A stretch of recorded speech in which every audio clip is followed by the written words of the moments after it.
माननीय सभासदों, माननीय अध्यक्ष जी,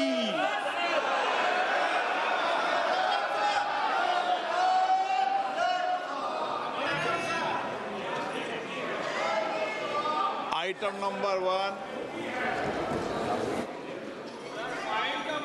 माननीय वित्त मंत्री श्रीमती निर्मला सीतारमन जी।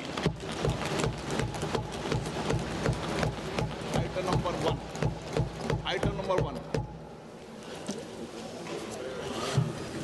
Sir, with your permission, I rise to lay on the table a copy each of the following papers, Hindi and English versions, under Article 281 of the Constitution, Report for 2026 to 2031, Volume 1, Main Report of the 16th Finance Commission. 2. Report for 2026-2031, Volume 2, Annexures of the 16th Finance Commission. Number 3, explanatory memorandum as to the action taken on the recommendations contained in the above report. Item number 2, माननीय वित्त मंत्री निर्मला सीतारमन जी।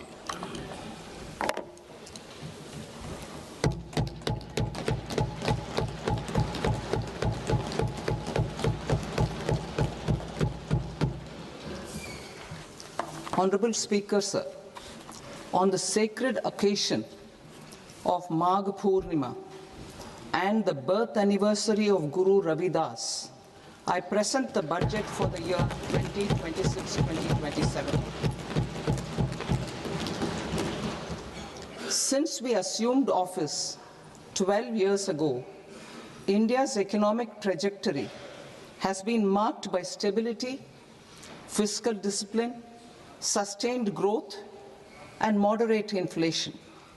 This is the result of conscious choices we have made, even in times heightened uncertainty and disruption. Our government, led by Honorable Prime Minister Modi, has decisively and consistently chosen action over ambivalence, reform over rhetoric, and people over populism. We have pursued far-reaching structural reforms, fiscal prudence and monetary stability, whilst maintaining a strong thrust on public investment.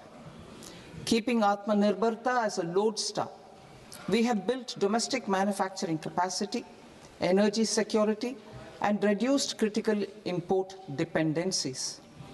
Simultaneously, we have ensured that citizens benefit from every action of the government, undertaking reforms to support employment generation, agricultural productivity, household purchasing power, and universal services to people. These measures have delivered a high growth rate of around 7% and helped us make substantial strides in poverty reduction and improvement in the lives of our people. Today, we face an external environment in which trade and multilateralism are imperiled and access to resources and supply chains are disrupted. New technologies are transforming production systems while sharply increasing demands on water, energy, and critical minerals. India will continue to take confident steps towards Vikasit Bharat, balancing ambition with inclusion. As a growing economy with expanding trade and capital needs, India must also remain deeply integrated with global markets, exporting more and attracting stable long-term investment. As I begin Part A, I want to express my gratitude to the people for standing firmly with us as we forge our way together towards becoming one of the largest economies of the world.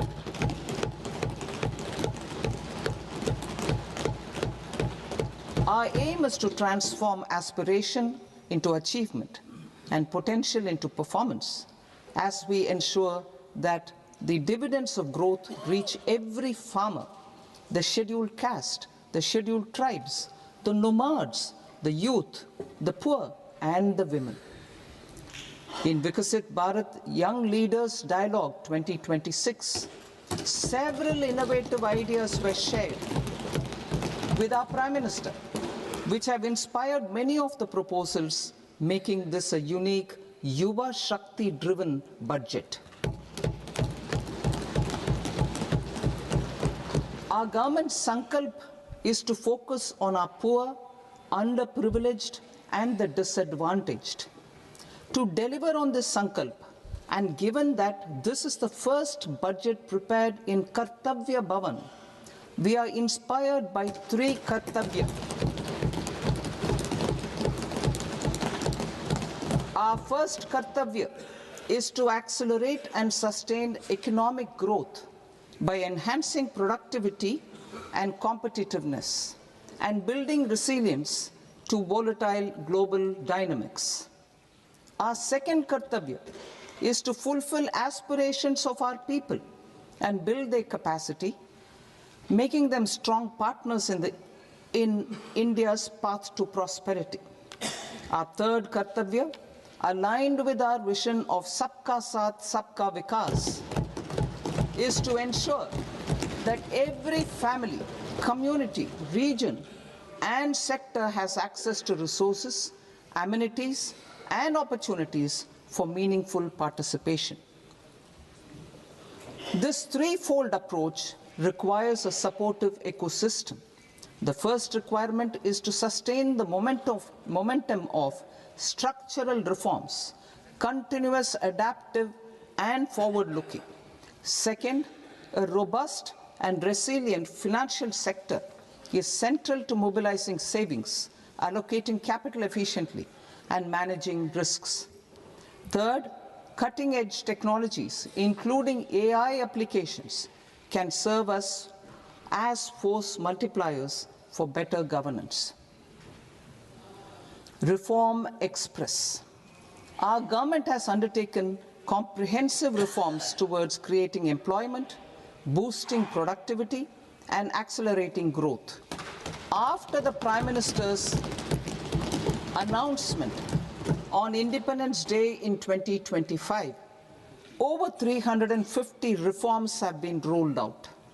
This includes GST simplification, notification of labor codes, and rationalization of mandatory quality control orders. High-level committees have been formed, and in parallel, the central government is working with the state governments on deregulation and reducing compliance requirements.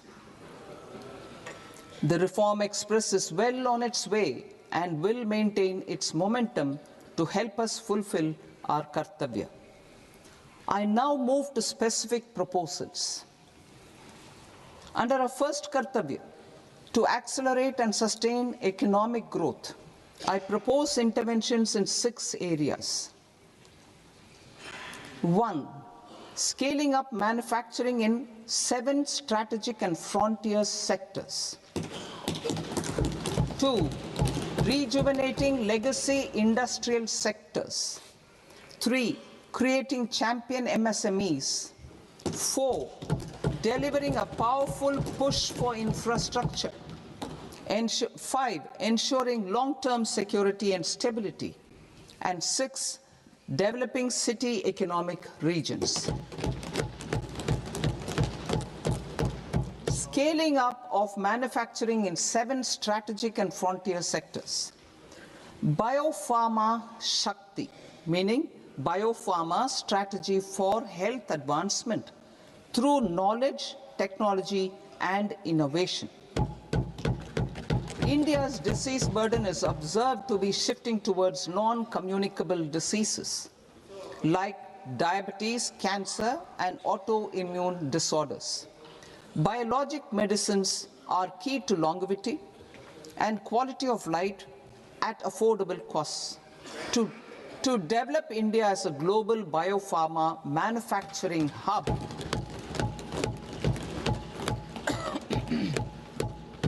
I propose the Biopharma Shakti, with an outlay of 10,000 crores over the next 5 years. This will build the ecosystem for domestic production of biologics and biosimilars. The strategy will include a biopharma-focused network with 3 new national institutes of pharmaceutical education and research, popularly known as NIPERs, and upgrading 7 existing ones. It will also create a network of 1,000 accredited India clinical trials sites. We propose to strengthen the Central Drug Standard Control Organization to meet global standards and approve timeframes through and approval timeframes through a dedicated scientific review cadre and specialists. India's semiconductor mission 1.0 expanded India's semiconductor sector capabilities. Building on this, we will launch ISM 2.0 to produce equipment and materials, design full-stack Indian IP, and fortify supply chains. We will also focus on industry-led research and training centers to develop technology and skilled workforce. The Electronics Components Manufacturing Scheme, launched in April 2025 with an outlay of 22,919 crores, already has investment commitments at double the targets. We propose to increase the outlay to 40,000 crores to capitalize on this momentum.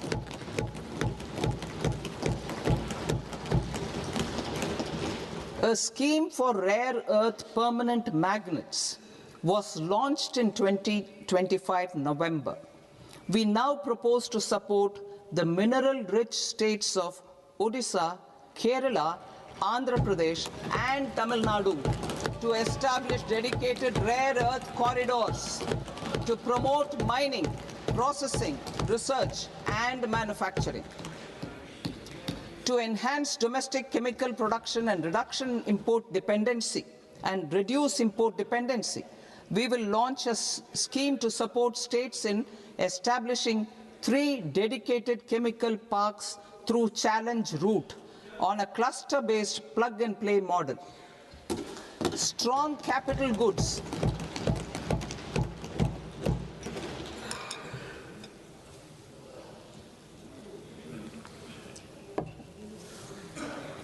Strong capital goods capability is a determinant of productivity and quality across different sectors. Towards building this capacity, I propose the following. High-tech tool rooms will be established by central public sector enterprises at 2 locations as digitally enabled automated service bureaus that locally design, test, and manufacture high-precision components at scale and at lower cost. 2. A scheme for enhancement of construction and infrastructure equipments will be introduced to strengthen domestic manufacturing of high value and technologically advanced CIE. This can range from lifts in a multi-storied apartment or firefighting equipment in multiplexes, large or small, and to tunnel boring equipments for building metros and high-altitude roads. I also propose a scheme for container manufacturing to create a globally competitive container manufacturing ecosystem with a budgetary allocation of 10,000 crores over a 5-year period. For the labor-intensive textile sector, I propose an integrated program with 5 subparts. 1. The National Fiber Scheme for self-reliance in natural fibers, such as silk, wool, and jute, man-made fibers, and new-age fibers. Textile expansion and employment scheme to modernize traditional clusters with capital support for machinery, technology upgradation, and common testing and certification centers. 3. The National Handloom and Handicraft Program to integrate and strengthen existing schemes and ensure targeted support for weavers and artisans. Tex Eco initiative to promote globally competitive and sustainable textiles and apparels. Samarth 2.0 to modernize the upgrade the textile skilling ecosystem through collaboration with industry and academic institutions. Further, I propose to set up mega textile parks in challenge mode. They can also focus on bringing value addition to technical textiles. I propose to launch the Mahatma Gandhi Gram Swaraj initiative to strengthen khadi, handloom, and handicrafts. This will help in global market linkage and branding. It will streamline and support training, skilling, quality of process, and production. This will benefit our weavers, village industries, one district, one product, ODOP initiative, and also our rural youth. India has the potential to emerge as a global hub for high quality, affordable sports goods. I propose a dedicated initiative for sports goods that will promote manufacturing, research, and innovation in equipment design as well as material sciences. Rejuvenation of legacy industrial clusters. I propose to introduce a scheme to revive 200 legacy industrial clusters to improve their cost competitiveness and efficiency through infrastructure and technology upgradation. Creating champion SMEs and supporting micro enterprises. Recognizing MSMEs as a vital engine of growth, I propose a three-pronged approach to help them grow as champions. Equity support. I propose to introduce a dedicated 10,000 crores SME growth fund to create future champions, incentivizing enterprises based on select criteria. I also propose to top up the Self-Reliant India Fund set up in 2021 with 2,000 crores to continue support to micro enterprises and maintain their access to risk capital. Liquidity support. With TREDS, more than 7 lakh crore has been made available to MSMEs. To leverage its full potential, I propose 4 measures. 1. Mandate TREDS as the transaction settlement platform for all purchases from MSMEs by CPSEs, serving as a benchmark for other corporates. 2. Introduce a credit guarantee support mechanism through CGT-MSE for invoice discounting on TREDS platform. 3.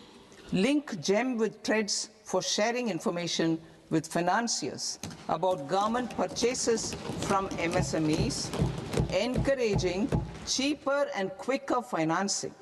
4. Introduce TREDS receivables as asset-backed securities, helping develop a secondary market, enhancing liquidity and settlement of transactions. Professional support. Government will facilitate professional institutions such as the ICAI, ICSI, ICMAI to design short-term modular courses and practical tools to develop a cadre of corporate mitras, especially in Tier 2 and Tier 3 towns. These accredited para-professionals will help MSMEs meet compliance requirements at affordable costs. Infrastructure. During this past decade, our government has undertaken several initiatives for large-scale enhancement of public infrastructure, including through new financing instruments such as Infrastructure Investment Trust (InvITs) and Real Estate Investment Trust (REITs), and institutions like NIIF and NABFID. We shall continue to focus on developing infrastructure in cities with over 5 lakh population, that is tier 2, tier 3 cities, which have expanded to become growth centers.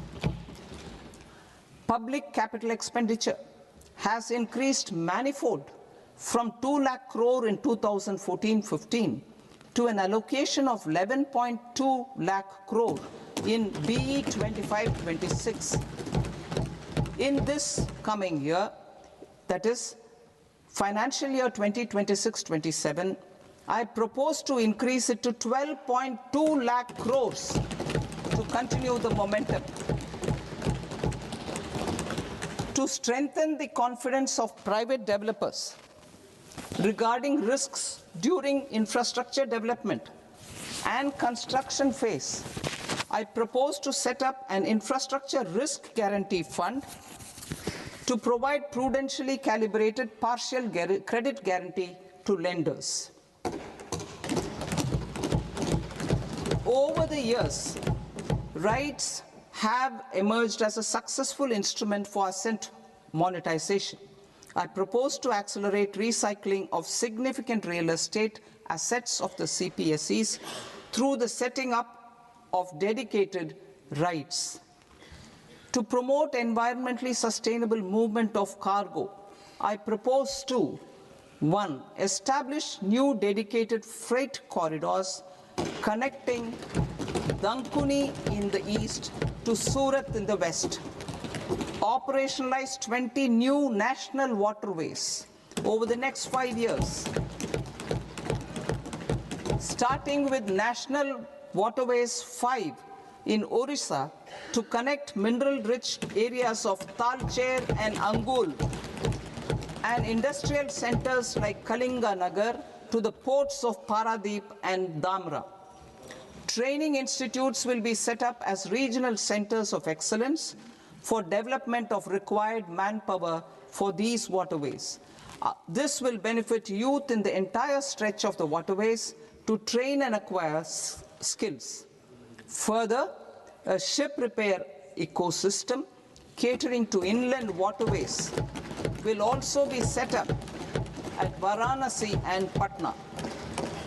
And C, launch a coastal cargo promotion scheme for incentivizing a modal shift from rail to road to increase the share of inland waterways and coastal shipping from 6% to 12% by 2047. To enhance last mile and remote connectivity and promote tourism, I propose to give incentives to indigenize manufacturing of seaplanes. A seaplane VGF scheme will be also introduced to provide support for operations.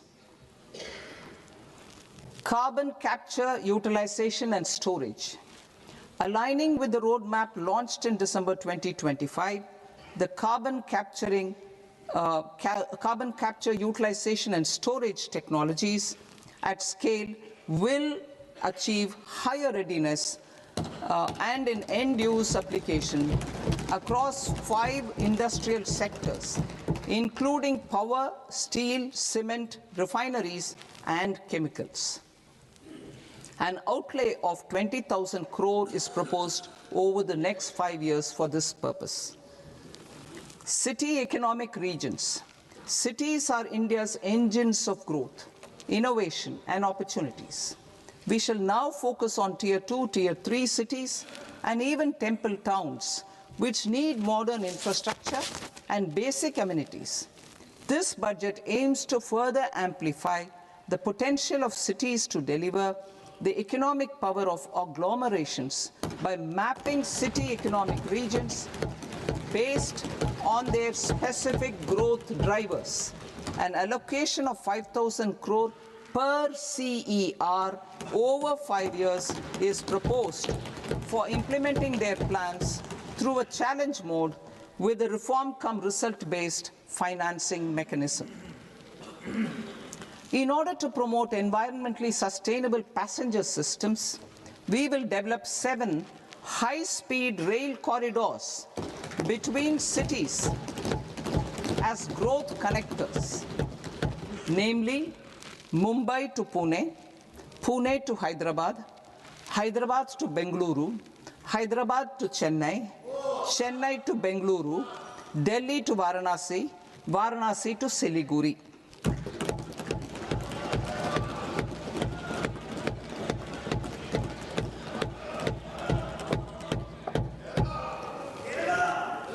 Financial sector. The Indian banking sector today is characterized by strong balance sheet, historic highs in profitability, improved asset quality, and coverage exceeding 98% of villages in the country. At this juncture, we are well placed to futuristically evaluate the measures needed to continue on the path of reform-led growth of this sector. I propose setting up a high-level committee on banking for Vikasit Bharat. High-level committee on banking for Vikasit Bharat to comprehensively review the sector and align it with India's next phase of growth, while safeguarding financial stability, inclusion, and consumer protection. The vision for NBFCs for Vikasit Bharat has been outlined with clear targets for credit disbursement and technology adoption in order to achieve scale and improve efficiency in the public sector NBFCs. As a first step, it is proposed to restructure the Power Finance Corporation and Rural Electrification Corporation. I propose a comprehensive review of the foreign exchange management non-debt instruments rules to create a more contemporary, user-friendly framework for foreign investments consistent with India's evolving economic priorities. Corporate bond market. I propose to introduce a market-making framework with suitable access to funds and derivatives on corporate bond indices. I also propose to introduce total return swaps on corporate bonds. Municipal bonds. To encourage the issuance of municipal bonds of higher value by larger cities, I propose an incentive of 100 crore rupees for a single bond issuance. 100 crore rupees for a single bond issuance of more than 1,000 crore. The current scheme under Amrit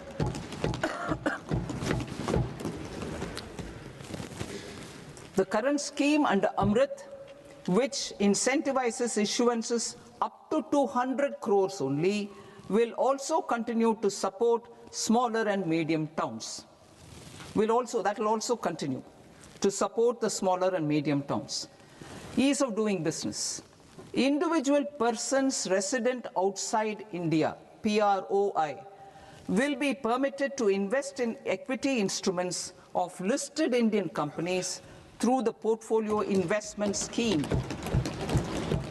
It is also proposed to increase the investment limit for an individual PROI under the scheme from 5% to 10%, with an overall investment limit for all individual PROIs to 24% from the current 10%.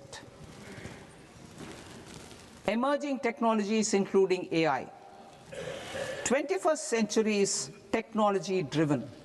Adoption of technology is for the benefit of all people. Farmers in the field, women in STEM, youth keen to upskill, and Divyangjan to access newer opportunities. The government has taken several steps to support new technologies through AI Mission, National Quantum Mission, Anusandhan National Research Fund, and Research and Development and Innovation Fund. Our second kartavya is to fulfill aspirations and build capacities. Close to 25 crore individuals have come out of multi-dimensional poverty through a decade of our government's sustained and reform-oriented efforts.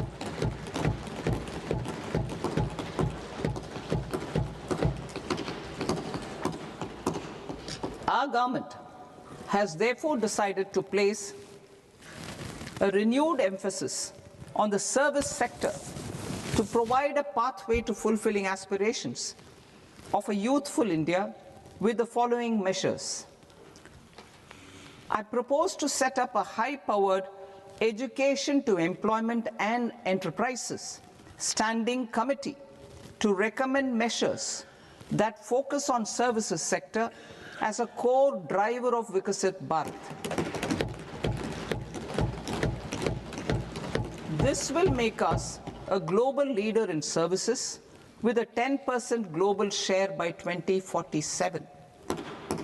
The committee will prioritize areas to optimize the potential for growth, employment, and exports. They will also assess the impact of emerging technologies, including AI, on jobs and skill requirements and propose measures thereof. To create a range of skilled career pathways, a new range of skilled career pathways for our youth, I propose interventions in the following sectors. Health. Existing institutions for allied health professionals will be upgraded and new AHP institutions established in private and government sectors. This will cover 10 selected disciplines, including optometry, radiology, anesthesia, OT technology, applied psychology, and behavioral health, and add 1 lakh AHPs over the next 5 years. A strong care system covering geriatric and allied care services will be built. A variety of NSQF-aligned programs will be developed to train multi-skilled caregivers, combining core care and allied skills such as wellness, yoga, and operation of medical assistive devices. In the coming year, 1.5 lakh caregivers will be trained.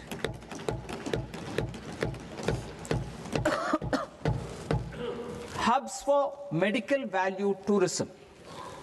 To promote India as a hub for medical tourism services, I propose to launch a scheme to support states in establishing 5 regional medical hubs in partnership with the private sector.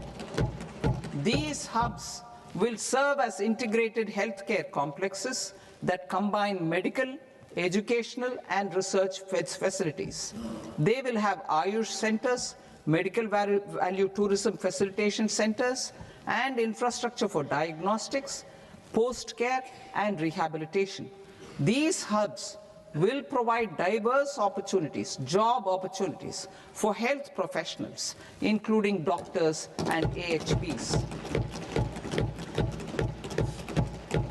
Ancient Indian yoga, already respected in several parts of the world, was given a mass global recognition when Honorable Prime Minister took it to the UN. Post-COVID, Ayurveda gained a similar global acceptance and recognition. Exporting quality Ayurveda products helps farmers who grow the herbs and youth who process the products. To meet growing global demand, a few more steps are being taken. I propose to, 1, set up 3 new All India Institutes of Ayurveda. 2, upgrade Ayush pharmacies and drug testing labs for higher standards of certification ecosystem and make available more skilled personnel. 3, upgrade the WHO Global Traditional Medicine Center in Jamnagar to bolster evidence-based research, training, and awareness for traditional medicine. Animal husbandry. Livestock contributes to close to 16% of farm income including of poor and marginal households. To scale up availability of veterinary professionals by more than 20,000, I propose to roll out a loan-linked capital subsidy support scheme for establishment of veterinary and para-veterinary colleges, veterinary hospitals, diagnostic laboratories, and breeding facilities in private sector. Collaboration between Indian and foreign institutions will also be facilitated. Orange economy. India's animation, visual effects, gaming and comics sector, AVGC sector, is a growing industry projected to require 2 million professionals by 2030. I propose to support the Indian Institute of Creative Technologies, Mumbai, in setting up AVGC content creator labs in 15,000 secondary schools all over the country and 500 colleges. The Indian design industry is expanding rapidly, and yet there is a shortage of Indian designers.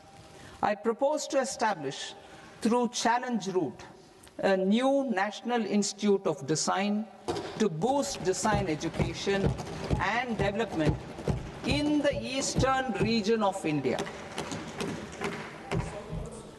Education.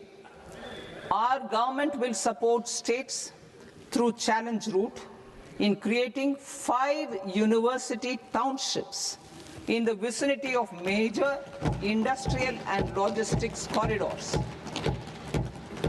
These planned academic zones will host multiple universities, colleges, and research institutions, skill centers, and residential complexes. In higher education, STEM institutions, prolonged hours of study and laboratory work pose some challenges for girl students. Through VGF, Viability Gap Funding and capital support, one girls' hostel will be established in every district.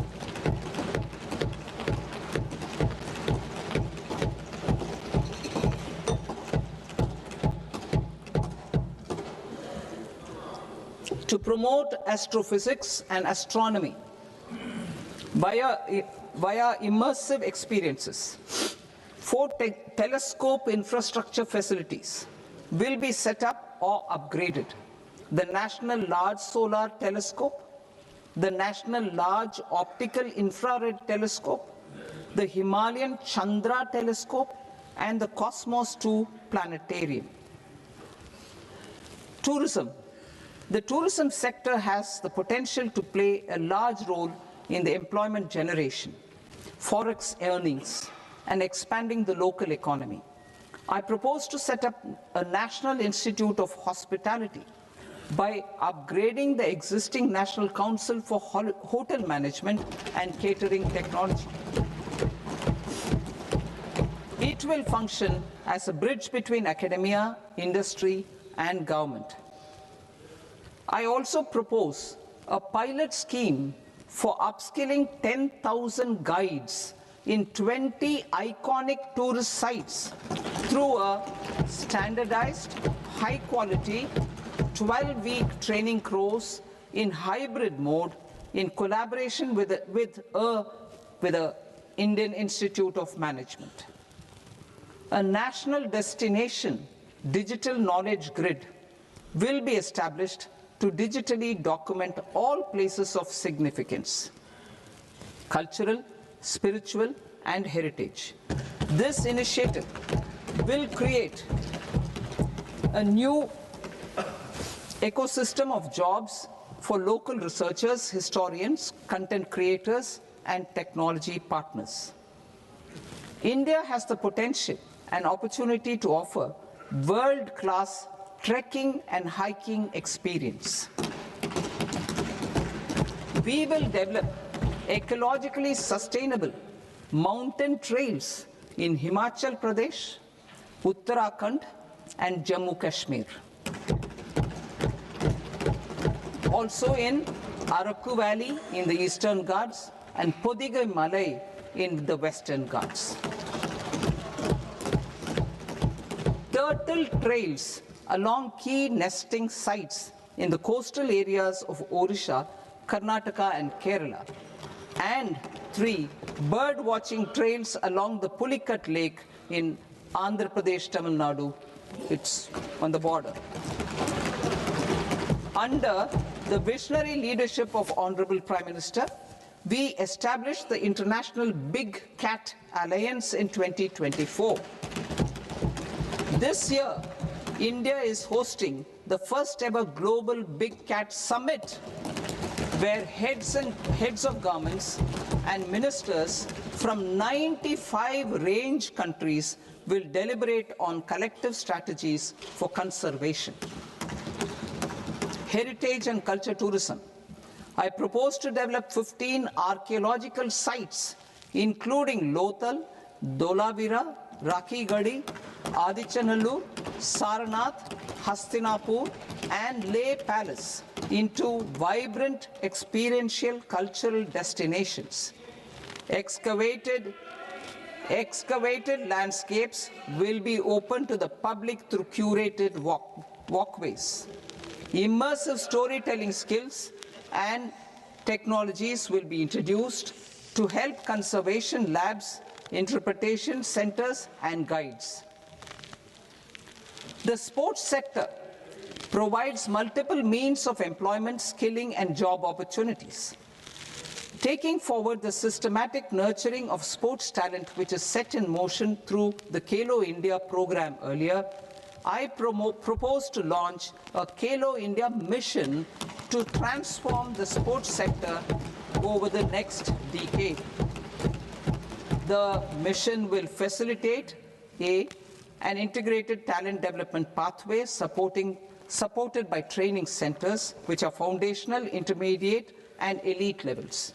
B, systematic development of coaches and support staff. C, integration of sports science and technology.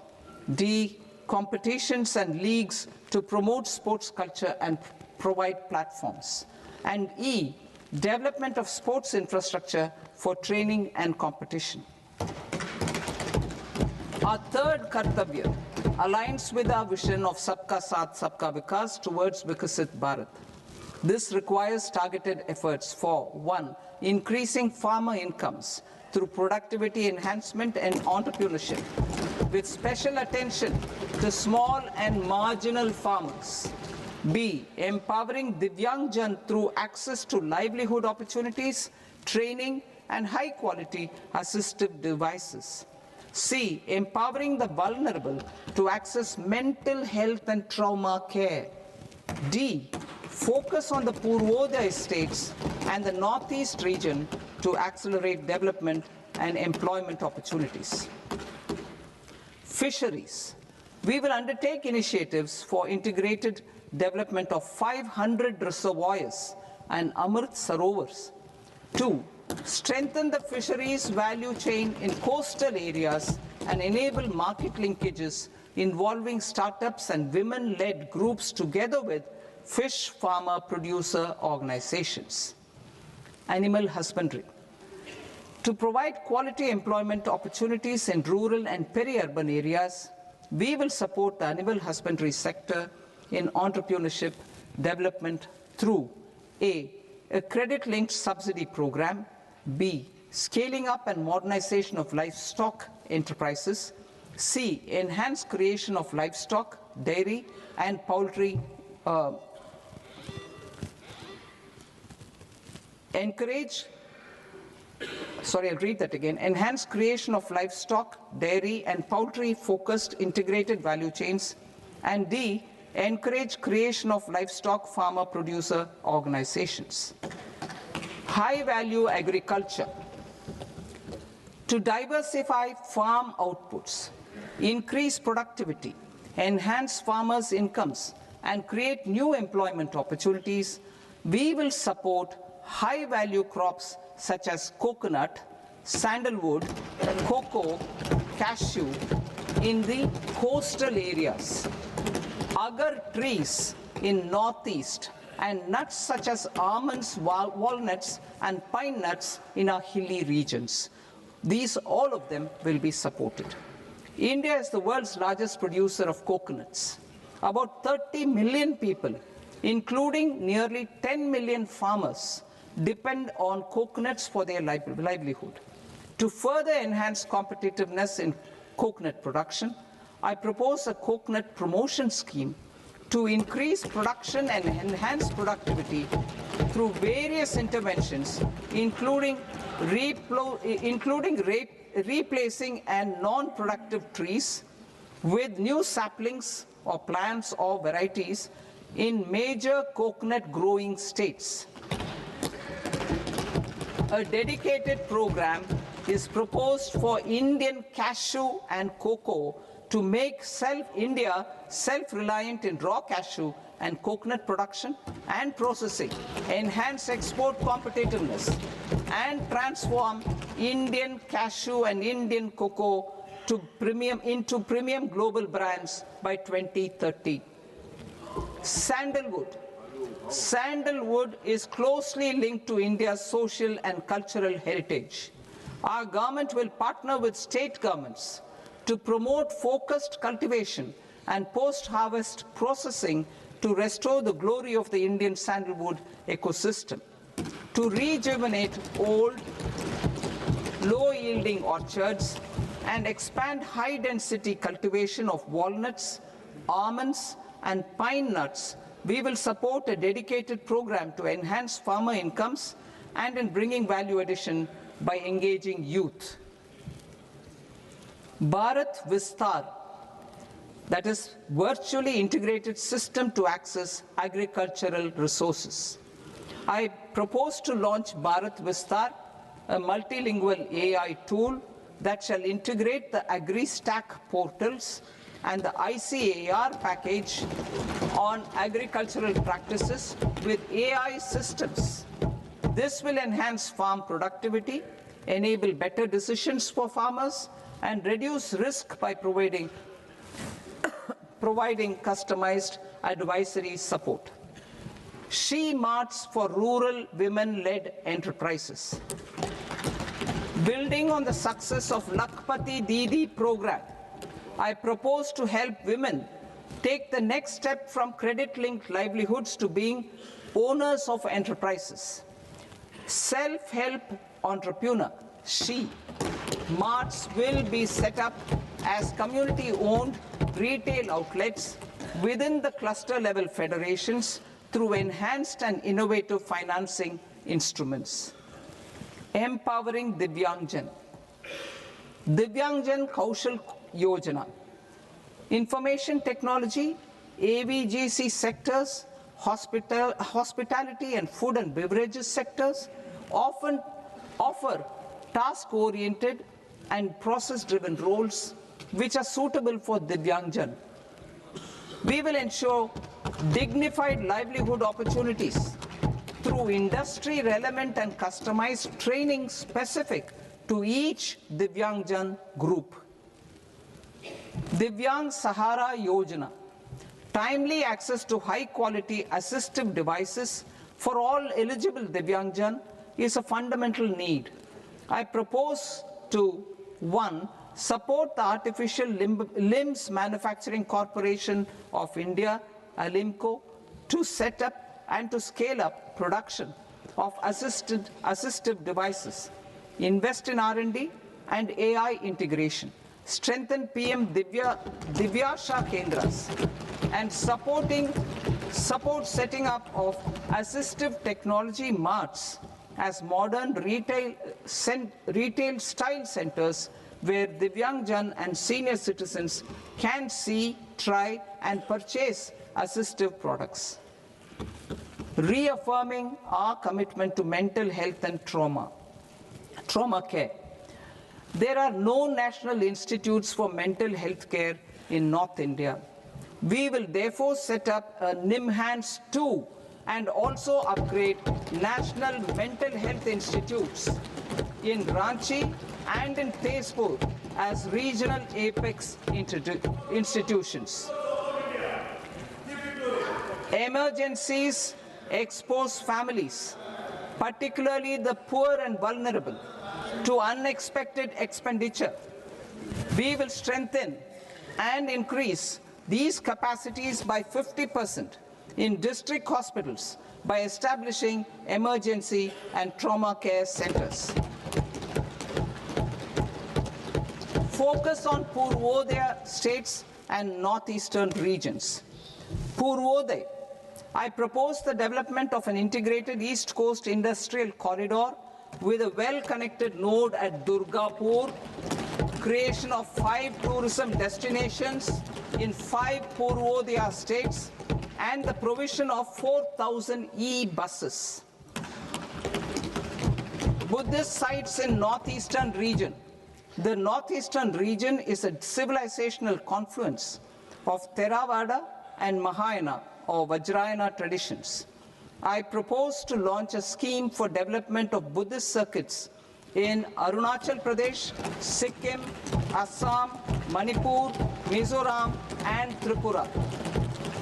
The scheme will cover preservation of temples and monasteries, pilgrimage interpretation centers, connectivity, and pilgrim amenities.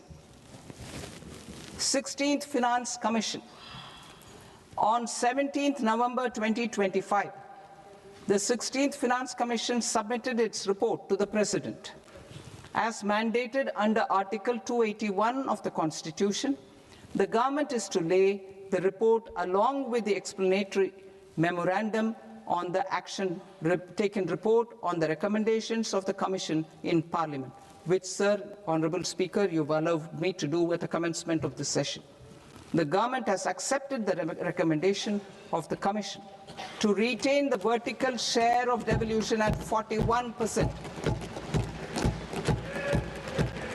As recommended by the Commission, I have provided 1.4 lakh crores of rupees to the states for the year 2026-2027 as Finance Commission grants. These include rural and urban local body and disaster management grants. Fiscal consolidation. Government has been delivering on our fiscal commitments consistently without compromising on social needs. To strive towards accepted standards of fiscal management in Budget 25-26, I had indicated that the central government would target reaching a debt to GDP ratio of 50 plus or minus 1% by 2030-31. In line with this, the debt to GDP ratio is estimated to be 55.6% of GDP in BE 26-27, compared to 56.1% of GDP in RE 25-26. A declining debt to GDP ratio will gradually free up resources for priority sector lending and expenditure by reducing the outgo on interest payments. One of the main operational instruments for debt targeting is the fiscal deficit. I am happy to inform this august House that I fulfilled my commitment made in 2021-2022 to reduce fiscal deficit below 4.5% of GDP by 25-26. In RE 25-26, the fiscal deficit has been estimated at par with BE of 2025-26 at 4.4% of GDP. In line with the new fiscal prudence path of debt consolidation, the fiscal deficit in BE 26-27 is estimated to be 4.3% of the GDP.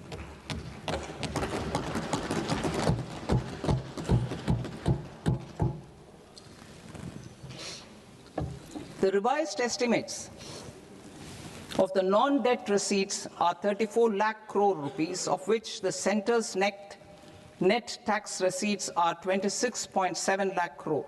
The revised estimate of the total expenditure is 49.6 lakh crore rupees, of which the capital expenditure is about 11 lakh crores. Budget estimates 2026 to 2027. Coming to 26-27, the non-debt receipts and the total expenditure are estimated as 36.5 lakh crore and 53.5 lakh crore respectively. The centre's net tax receipts are estimated at 28.7 lakh crore rupees. To finance the fiscal deficit, the net market borrowings from dated securities are estimated at 11.7 lakh crore rupees. The balance financing is expected to come from small savings and other sources. The gross market borrowings are estimated at 17.2 lakh crore rupees. I'll now move to Part B.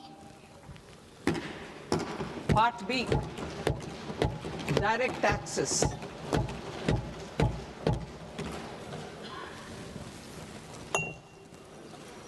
Honorable Speaker, sir, I now present my proposals on direct taxes. New Income Tax Act.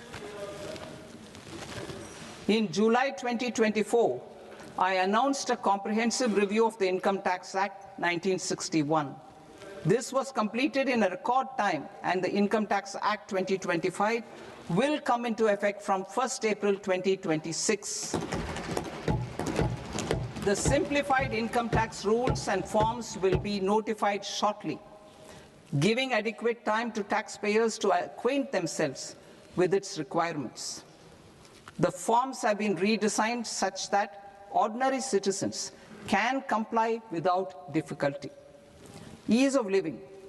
I propose that any interest awarded by the Motor Accident Claims Tribunal to a natural person will be exempt from income tax, and any TDS on this account will be done away with. I propose to reduce TCS rate on the sale of overseas tour program package from the current 5% and 20% to 2% without any stipulation of amount. I propose to reduce TCS rate for pursuing education and for medical purposes under the Liberalized Remittance Scheme, popularly known as LRS, from 5% to 2%. Supply of manpower services is proposed to be specifically brought within the ambit of payment to contractors for the purpose of TDS to avoid ambiguity. Thus, TDS on these services will be at the rate of either 1% or 2% only. I propose a scheme for small taxpayers, wherein a rule-based automated process will enable obtaining a lower or nil deduction certificate instead of filing an application with the assessing officer. For the ease of taxpayer holding securities in multiple companies, I propose to enable depositories to accept Form 15G or Form 15H from the investor and provide it directly to various relevant companies. I propose to extend time available for revising returns from 31st December to up to 31st March with the payment of a nominal fee. I also propose to stagger the timeline for filing of tax returns. Individuals with ITR 1 and ITR 2 returns will continue to file till 31st July, and non-audit business cases or trusts are proposed to be allowed time till 31st August. TDS on sale of immovable property by a non-resident is proposed to be deducted and deposited through resident buyers and his or her PAN-based challan instead of requiring a TAN, which is a temporary accounting number.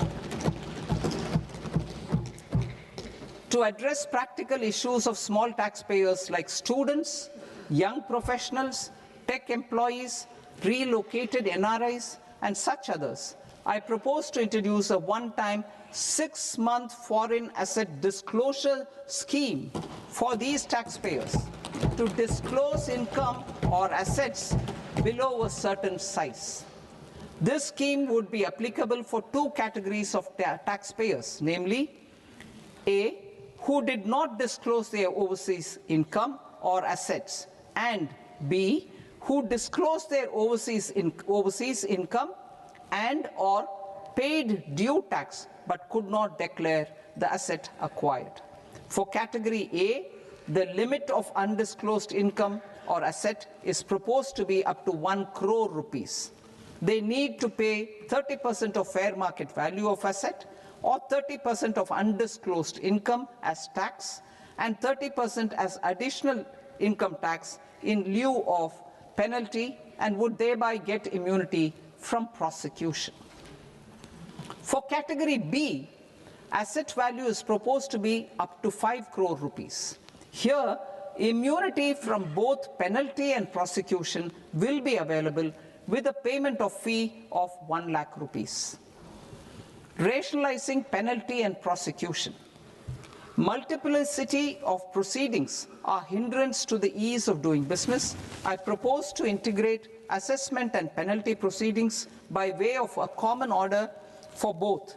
There will be no interest liability on the taxpayer on the penalty amount for the period of appeal before the first appellate authority, irrespective of the outcome of appeal process. Further, quantum of prepayment is being reduced from 20% to 10% and will continue to be calculated only on core tax demand. As an additional measure for reducing litigation, I propose to allow taxpayers to update their returns even after reassessment proceedings have been initiated, and an additional 10% tax rate over and above the rate applicable for the relevant year. The assessing officer will then use only this updated return in his proceedings. There is already a framework for immunity from penalty and prosecution in the cases of underreporting. I propose to apply this framework for immunity to misreporting too. However, in such a case, the taxpayer will need to pay 100% of the tax amount as an additional income tax over and above the tax and interest due.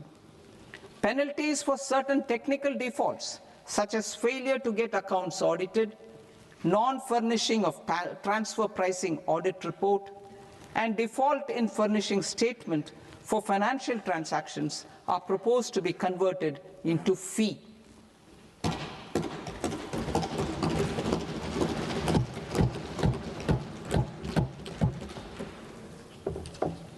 I propose to rationalize prosecution framework under Income Tax Act while maintaining a careful balance for deterrence in some serious offence.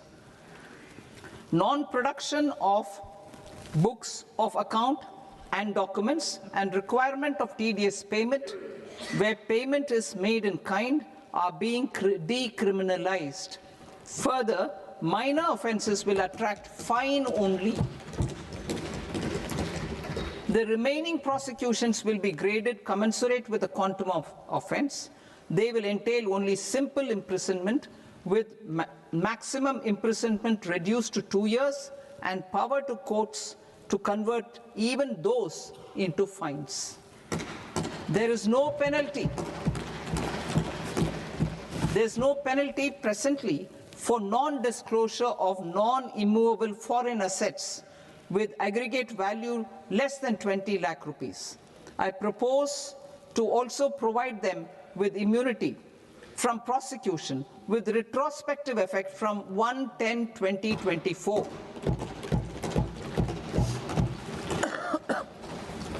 Cooperatives. Deduction is already allowed to a primary cooperative society engaged in supplying milk, oilseeds, fruits or vegetables raised or grown by its members. I propose to extend this deduction to also include supply of cattle feed and cotton seed produced by its members.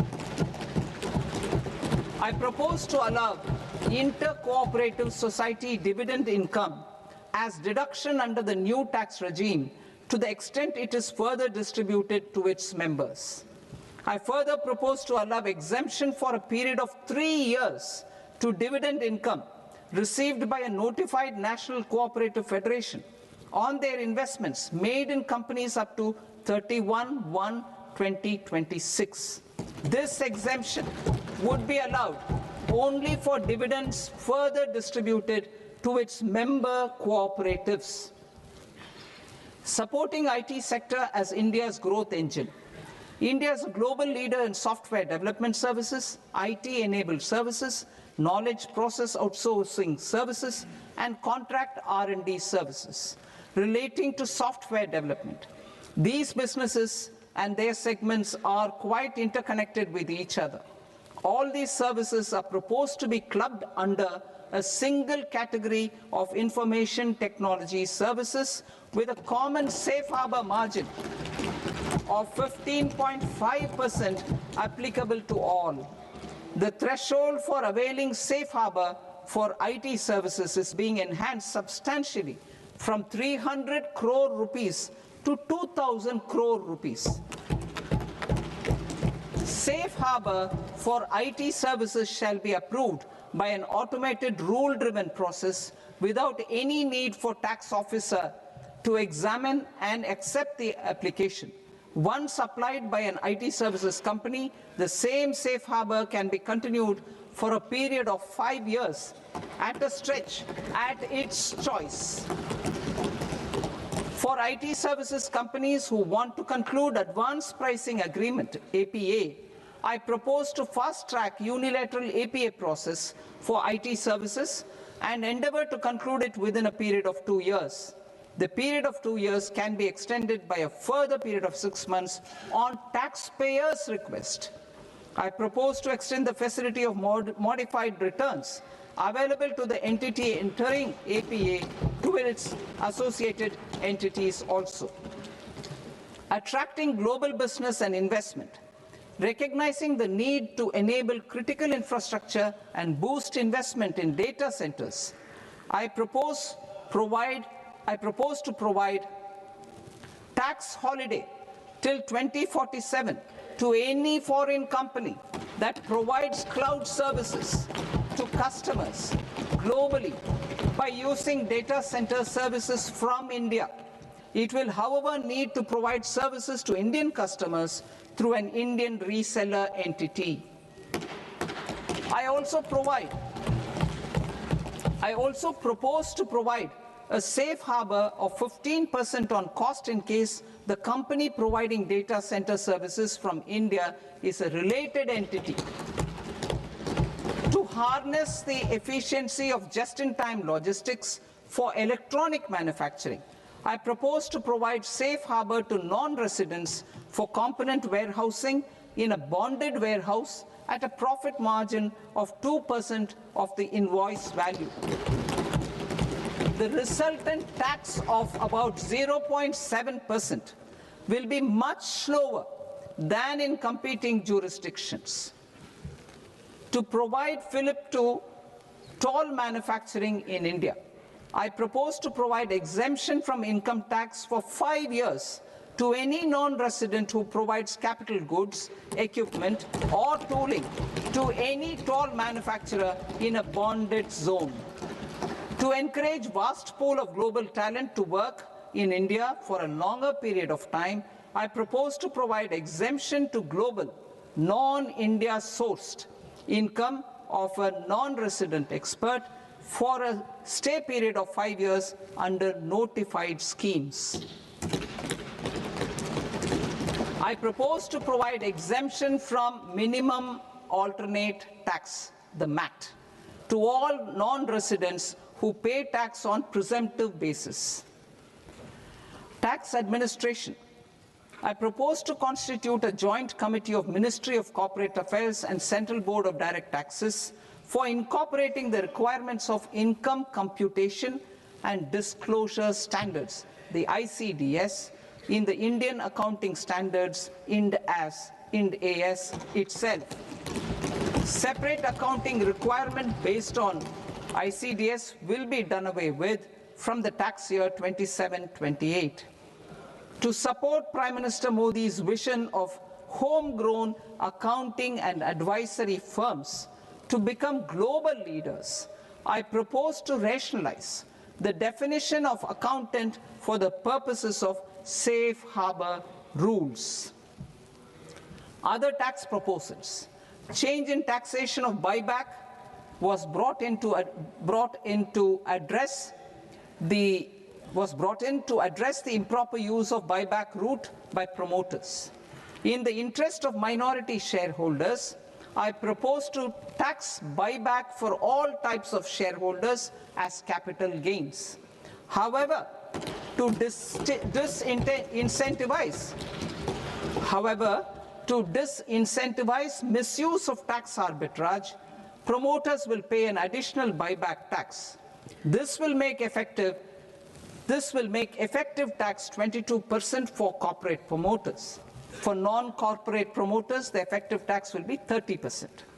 TCS rate for sellers of specific goods, namely alcoholic liquor, scrap, and minerals, will be rationalized to 2%, and that on tendu leaves will be reduced from 5% to 2%. I propose to raise the STT on futures to 0.05% from the present 0.02%. STT on options premium and exercise of options are both proposed to be raised to 0.15% from the present rate of 0.1% and 0.125% respectively. We reformed the taxation landscape for corporates in 2019 by providing them a simplified regime with lower tax rate so that they could productively focus on business rather than on claim of deductions and exemptions. To encourage companies to shift to the new regime, set-off of brought forward MAT credit, minimum alternate tax credit, is proposed to be allowed to companies only in the new regime. Set-off using available MAT credit is proposed to be allowed to an extent of 1/4 of the tax liability in the new regime. MAT is proposed to be made final tax, so there will be no further credit accumulation from 1st April 2026. In line with this change, the rate of final tax is being reduced to 14% from the current MAT rate of 15%. The brought forward MAT credit of taxpayers accumulated till 30th March 2026 will continue to be available to them for set-off as above. Indirect taxes. I shall now take up proposals related to indirect taxes. My proposals for customs and central excise aim to further simplify the tariff structure, support domestic manufacturing, promote export competitiveness, and correct inversion in duty. To continue weeding out long continuing customs duty exemptions, I propose to remove certain exemptions on items which are being manufactured in India or where the imports are negligible. Similarly, to further simplify the process of ascertaining the rate of duty applicable on a particular item, I propose to incorporate certain effective rates in various customs notifications to the tariff schedule itself. I shall now take up sector-specific proposals. Promotion of exports of marine, leather, and textile products. I propose to increase the limit for duty-free imports of specified inputs used for processing seafoods for export from the current 1% to 3% of FOB value of the previous year's export turnover. I also propose to allow duty-free imports of specified inputs, which is currently available for exports of leather or synthetic footwear, to exports of shoe uppers as well. I propose to extend the time period for export of final product from the existing 6 months to 1 year for exporters of leather or textile garments, leather or synthetic footwear, and other leather products. Energy transition and security. I propose to extend the basic customs duty exemption given to capital goods used for manufacturing lithium-ion cells for batteries to those used for manufacturing lithium-ion cells for battery energy storage systems also. I propose to exempt basic customs duty on import of sodium antimonate for use in manufacture of solar glass. Nuclear power. I propose to extend the existing basic customs duty exemption on imports of goods required for nuclear power projects till the year 2035 and expand it for all nuclear plants irrespective of their capacity. Critical minerals. It is proposed to provide basic customs duty exemption to the import of capital goods required for the processing of critical minerals in India. Biogas blended CNG. I propose to exclude the entire value of biogas while calculating the central excise duty payable on biogas blended CNG. Civil and defense aviation.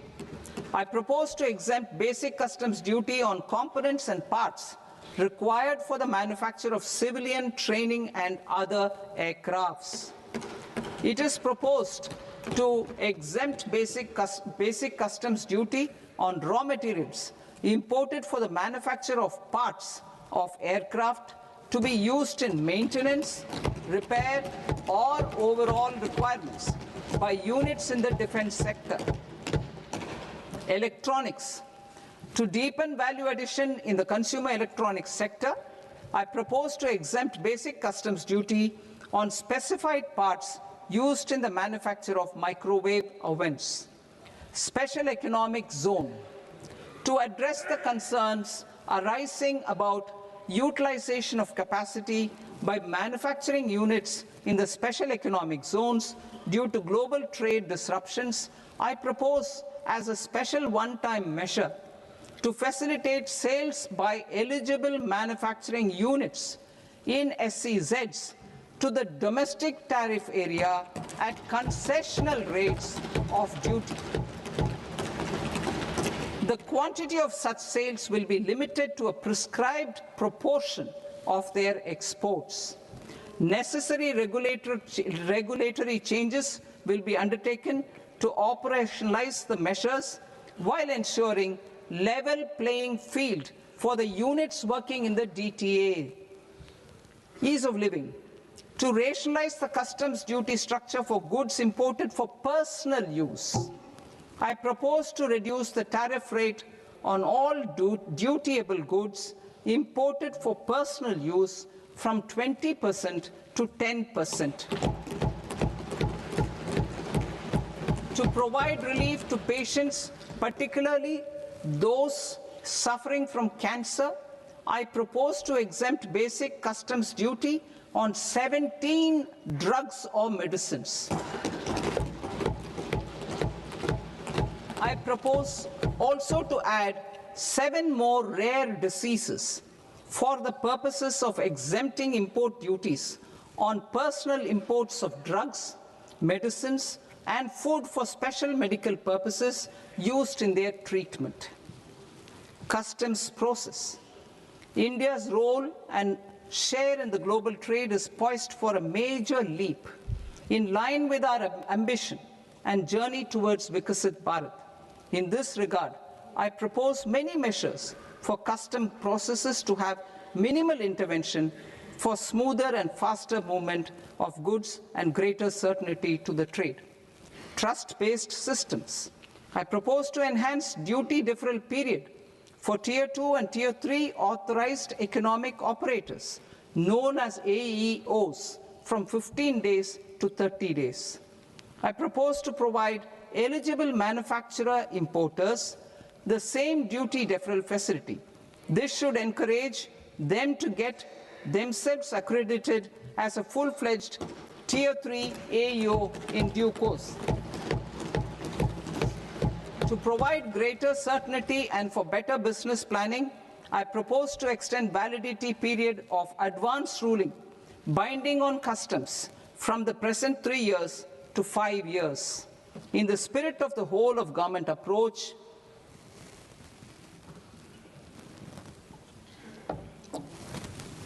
government agencies will be encouraged to leverage AEO accreditation for preferential treatment in clearing their cargo. Regular importers with trusted, long-standing supply chains will be recognized in the risk system so that the need for verification of their cargo every time can be minimized. Export cargo using electronic sealing. Export cargo using electronic sealing will be provided through clearance from the factory premises to the ship. For import of goods not needing any compliance, filing of bill of entry by a trusted importer and arrival of goods will automatically notify customs for completing their clearance formalities. This will enable goods to be released immediately on arrival. The customs warehouse framework will be transformed into a warehouse operator-centric system with a self-declarations, electronic tracking, and risk-based audit. These reforms will move away from the current system of officer-dependent approvals and reduce transaction delays and compliance costs. Ease of doing business. Approvals required for cargo clearance from various government agencies will be seamlessly processed through a single and interconnected digital window by the end of the financial year. Processes involved in clearance of food, drugs, plant, and animal and wildlife products, accounting for about 70% of interdicted cargo, will be operationalized on this system by April 2026 itself. For goods not having any compliance requirement, clearance will be done by customs immediately after online registration is completed by the importer, subject to the payment of duty. Customs integrated system will be rolled out in 2 years as a single integrated and scalable platform for all customs processes. Utilization of non-intrusive scanning with advanced imaging and AI technology for risk assessment will be expanded in a phased manner with the objective to scan every container across all the major ports. New export opportunities to support Indian fishermen to fully harness the economic value of marine resources beyond our territorial waters. The following measures will be taken. A. Fish catch by an Indian fishing vessel in exclusive economic zone or on the high seas will be made free of duty. Landing of such fish on foreign port will be treated as export of goods. Safeguards will be put in place to prevent misuse during fish catch, transit, or transshipment. To support aspirations of India's small businesses, artisans, and startups to access global markets through e-commerce, I am pleased to announce complete removal of the current value cap of 10 lakh rupees per consignment on courier exports. In addition, handling of rejected and returned consignments will be improved with effective use of technology for identifying such consignments. I propose to revise provisions governing baggage clearance during international travel to address genuine concerns of passengers. The revised rules will enhance duty-free allowances in line with the present-day travel realities and provide clarity in temporary carriage of goods brought in or taken out. There are honest taxpayers who are willing to settle disputes by paying all their dues. but they get deterred due to negative connotation associated with penalty. They will now be able to close cases by paying an additional amount in lieu of penalty. Honorable Speaker, sir, with this, I commend the budget to this august House. Jai Hind.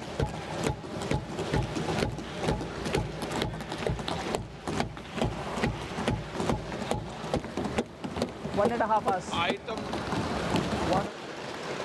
Item number 3 माननीय वित्त मंत्री जी।